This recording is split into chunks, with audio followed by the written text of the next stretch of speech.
안녕하세요, 여러분. 김영편입학원에서 새롭게 언어 논리 과목을 담당하게 된 박으령 선생입니다.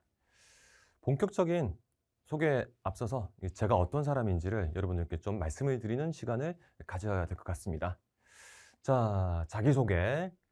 일단은 사진과 저의 실물은 좀 앞으로 여러분들이 이제 영상을 보시게 될 때 다를 수 있다는 것을 먼저 좀 말씀을 드릴게요. 강사로서 제가 살아온 삶은 어땠는가 짤막하게만 말씀을 드려볼게요. 저는 서울대학교 국어국문학과 학사, 그 다음에 이제 석사까지 논문을 작성하고 졸업을 하였습니다. 사람의 일이라는 것이 그렇죠. 원래부터 이제 학원 쪽에서 일을 하겠다라는 그런 생각이 있었던 건 아니지만 우연한 계기를 통해서 적성시험 영역에서 이제 강의를 시작하게 되었고 거기서부터 계속 영역을 확장하여서 지금은 합격의 법학원, 모두의 공무원, 그 다음에 상상로스쿨 이런 식으로 전부 다 적성시험 영역에 관련된 과목들을 담당하고 있습니다. 모두의 공무원이라는 곳에서는 7급 PSAT 3과목 전부 다 담당하고 있고 합격의 법학원이라는 곳은 이제 신림동 고시촌에 있습니다. 여기서는 5급 공채나 민경채, 우리 시험과 직결되는 언어 논리, 그 다음에 상황 판단 2과목을 담당하고 있고요. 그 다음 또 이제 이게 추가적으로 말씀을 드리겠지만 경찰대 편입 언어 논리 같은 경우는 실제로 이제 문제의 수준이 꽤 높은 편입니다. 문제에 등장하는 지문들의 정보량도 많고 구조도 복잡한데요. 그와 같은 것들을 대비하는 데 역시 마찬가지로 도움이 될 수 있는 리트라고 들어보셨을 것 같습니다. 법학 적성 시험 있죠? 이 법학 적성 시험의 한 과목인 추리 논증 과목을 별도의 다른 학원에서 또 진행을 하고 있습니다.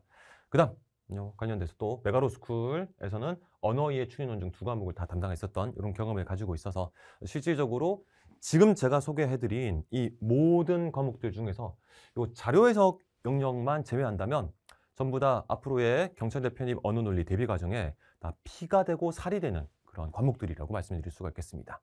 이런 과목들을 지금 현재 진행형으로 계속 담당하고 있는 사람이고요. 관련되어서 저서를 뭐 하나하나 다 말씀드릴 필요는 없을 것 같습니다. 기존에 제가 이제 몸담고 있었던 요 과목들과 관련되어서 기본서, 그 다음에 심화편, 문제집 같은 것들을 계속해서 제 자신의 목소리와 이 필체로 작성을 해서 그걸 바탕으로 해서 저자 직강을 쭉 해왔었다는 것만 말씀드려도 될 것 같습니다. 최근 지금 시작하게 된 경찰대 편입 언어 논리와 관련된 교재도 여러분의 학사 일정에 맞춰서 이 강의 일정에 맞춰서 계속해서 출간이 될 계획입니다. 자, 저와 관련된 이런 양력이나 저서 분류 부분은 이제 마무리를 짓고요.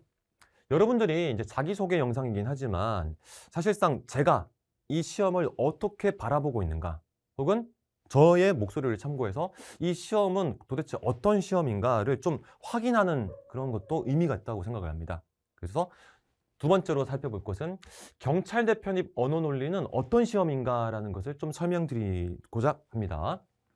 자, 편입 언어 논리라고 이제 줄여서 부르겠는데요. 이 편입 언어 논리는 기존에 있었던 PSAT 언어 논리랑 일단 기본적인 골격은 대동소이하다고 볼 수가 있습니다.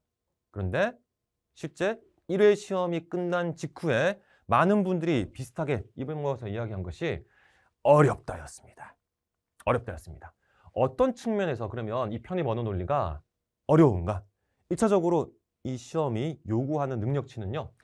단순하게 기본적인 독해 능력만을 가지고 다 해결할 수 있는 것이 아니라 거기다가 더해서 추론적 사고 능력, 그 다음 논리학이라고 불리는 배경, 지식에 대한 학습까지 추가돼야 되고 거기다가 추가적으로 퍼즐 풀이 능력까지 다 갖춰야지 안정적인 점수를 확보할 수 있는 종합적 사고 능력 평가 시험이라고 말씀을 드릴 수가 있습니다. 그래서 PSAT 같은 기존에 있었던 언어 논리 유사 시험을 기반으로 해서 그걸 기준으로 만약에 이제 접근하셨던 분들이 계시다고 한다면 조금은 다시 긴장을 하셔야 될 거예요. 녹록치가 않은 시험이라고 말씀을 드릴 수가 있겠습니다. 자, 같은 흐름 속에서 말씀을 드릴 부분인데 그렇다고 한다면 기존 5급, 7급 혹은 민경채 PSAT 언어 논리, 동일한 언어 논리라는 이름을 달고 있는 이 시험들과 편입 언어 논리는 어떻게 비교될 것인가? 결론적으로 말씀드린다면 어렵다는 것이었는데요. 어떤 측면에서 어려운가를 다시 한번 조금 설명을 드려보자면 직관적 판단, 1차원적으로 그냥 본문의 특정 문장을 읽기만 하면 선택지의 진위 여부가 바로 판단이 되는 그런 단순 구도의 독해형 문제들은 실제로 편입 언어 논리에서는 많이 줄어들었습니다. 훨씬 더 고차원적이고 한 번 더 곱씹어서 생각을 해봐야 되는, 그래서 추론이나 아니면 종합 능력을 갖춰야 되는 그런 스타일의 질문들이 훨씬 큰 비중을 차지하고 등장하고 있습니다. 이와 같은 경향이 앞으로도 계속 이어질 거라고 예측을 해야 될 것 같고요.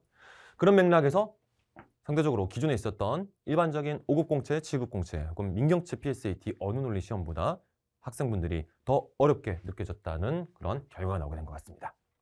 그리고 이미 앞에서도 말씀드렸다시피 기존에 있었던 언어 논리라는 시험에서는 다루지 않았었던 그런 문제 유형들도 혼합이 되어 있습니다.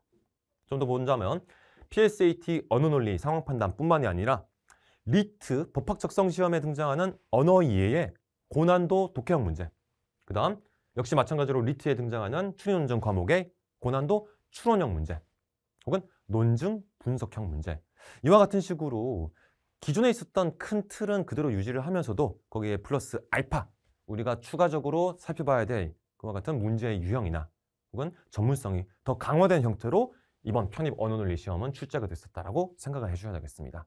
그렇기 때문에 좀 가벼운 마음으로 접근해서는 여러분들의 합격을 보장할 수 있는 그런 안정적인 점수 확보는 좀 힘들어질 수가 있을 것이고요.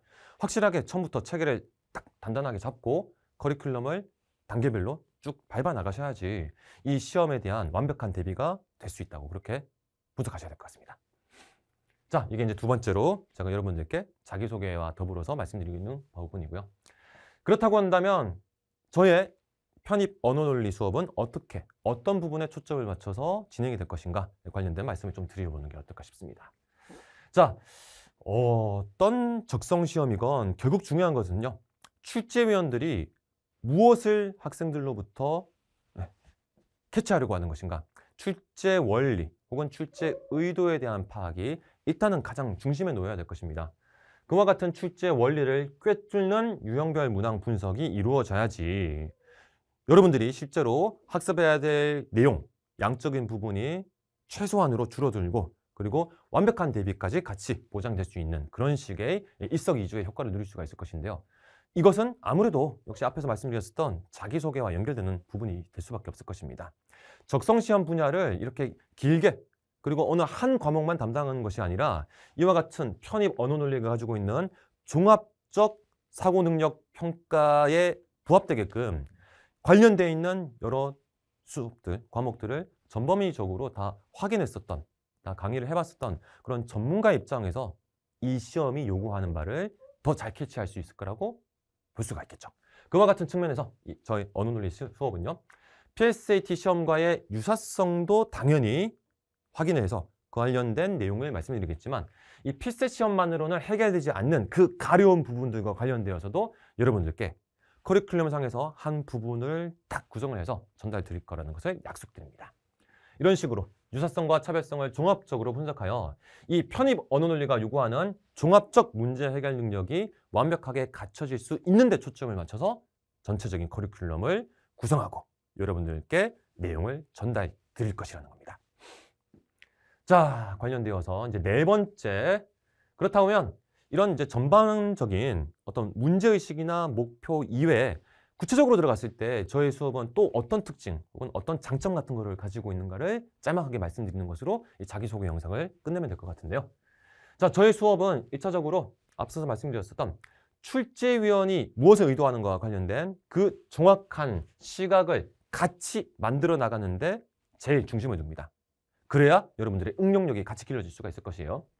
그리고 얼버무리지 않습니다.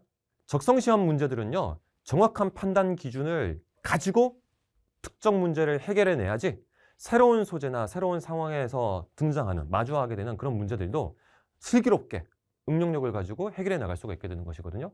그렇다고 했을 때 스킬에 의존해서 예를 들어서 뭐 선택지에 나와 있는 어떤 문장들 사이에 모순관계가 있으니까 이와 같은 것을 바탕으로 뭐 본문을 읽지도 않고 문제를 풀 수가 있다. 그렇게 다 풀리면 좋겠죠. 그러나 그것은 되게 한정적인 문제들에서는 도움을 얻을 수가 있겠지만 근본적인 실력 향상에는 사실상 오히려 마이너스가 될 거라고 보셔야 될 겁니다.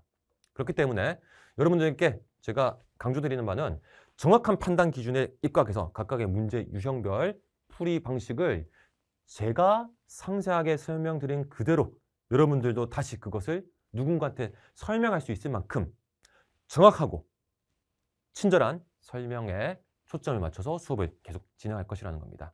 이와 같은 과정이 반복된다면 여러분들 스스로의 힘으로도 충분히 누군가한테 이 문제는 이렇게 풀어야 돼라고 말씀을 해주실 수 있을 정도로 전문성을 갖추고 시험에 응하실 수 있게 될 겁니다. 그와 같은 철저한 분석 능력에 초점을 맞춰서 수업을 진행할 것이고요. 자, 마지막 세 번째는 어떤 것인가? 앞에서 말씀드렸던 저의 경력에서 이미 약간 눈치를 채셨을 것 같은데 저는 10여 년에 걸쳐서 이 다양한 적성시험 영역을 쭉 정리하고 교재 작업을 했기 때문에 본 수업에서 다루게 되는 문제들 뿐만이 아니라 여러분들이 본 수업 과정에서 추가적으로 풀어보고 싶은 문제, 과제 형식으로 가려운 것을 혹은 미진한 부분을 보완할 수 있는 그와 같은 추가적인 문제에 대한 요구들이 있으실 겁니다. 그런 부분과 관련돼서는 다양한 영역에서 별도로 정리한 그런 보조 과제 같은 것들을 계속 수업을 통해서 제공해 드릴 수 있다는 것을 마지막 저의 강점으로 말씀을 드릴 수 있을 것 같습니다. 자, 이렇게 저와 관련된 기본적인 양력사항부터 언어 논리는 어떤 식으로 여러분들이 바라보셔야 되는가, 그리고 그것을 맞춰서 그 과정에 맞춰서 저희 수업은 어떤 식으로 진행될 것인가에 관련된 자기소개 영상을 쭉 진행을 해봤습니다. 자, 이제 여러분들과 본 수업을 통해서 다시 만나게 될 것인데요. 본 수업 과정에서는 지금 말씀드렸던 이런 모든 내용들이 다 완벽하게 전달되고 그것이 실현될 수 있도록 성심성의껏 노력하고 충분히 준비를 해서 여러분들의 실력 향상, 최종적으로는 합격에 도움이 되고 합격을 보장하는 선생으로서 계속 진행해 나갈 것을 약속드리면서 저의 자기소개와 관련된 영상은 이것으로 마무리 짓도록 하겠습니다. 자, 여러분 본 수업에서 다시 만나 뵙겠습니다.